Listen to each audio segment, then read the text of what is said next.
សួស្តីប្រិយមិត្តកសែត The Nation រាយការណ៍ថារដ្ឋមន្ត្រីការពារជាតិថៃនៃឧត្តមសេនីយ៍ណាត់ ផុន ណាផានិតនៅថ្ងៃពុធទី 3 ខែធ្នូ 2025 នេះបានសម្ដែងក្តីសង្ឃឹមថាគណៈកម្មាធិការព្រំដែនទូទៅ JBC នឹងបញ្ចប់ការចរចាគ្នាស្តីពីការជម្លៀសពលរដ្ឋខ្មែរចេញទៅតាំងទីលំនៅថ្មីចេញពីភូមិនងច័ន្ទនៅខេត្តស្រះកែវមុនពេលដែលសភាថៃអាចរំលាយនៅចុងខែមករា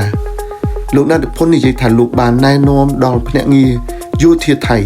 ដែលពាក់ព័ន្ធឲ្យពន្លឿនការដោះមីននៅភូមិបាននងច័ន្ទនិងភូមិបាននងយ៉ាកែវក្នុងស្រុកឃុំស៊ុងនៃខេត្តស្រះកែវ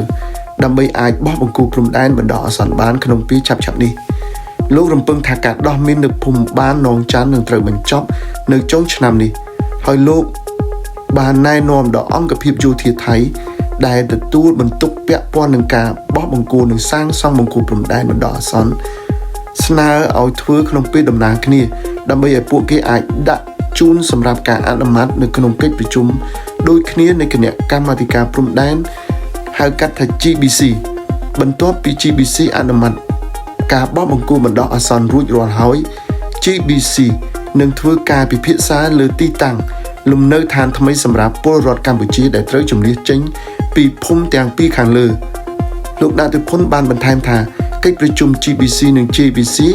ទាំងពីរនឹងត្រូវធ្វើឡើងនៅដើមឆ្នាំក្រោយលោកណាត់ ផុននិយាយថាយោធាថៃអាចបន្តប្រតិបត្តិការដើម្បីជម្លៀសពលរដ្ឋខ្មែរសូម្បីតែបន្ទាប់ពីការរំលាយសភាថៃក៏ដោយហើយលោកក៏បានធានាដល់សាធារណជនថៃថាយោធាបានត្រៀមខ្លួនរួចជាស្រេច 100% ដើម្បីការពារព្រំដែននិងអធិបតេយ្យភាពរបស់ថៃសូម្បីតែបន្ទាប់ពីការរំលាយសភាថៃក៏ដោយ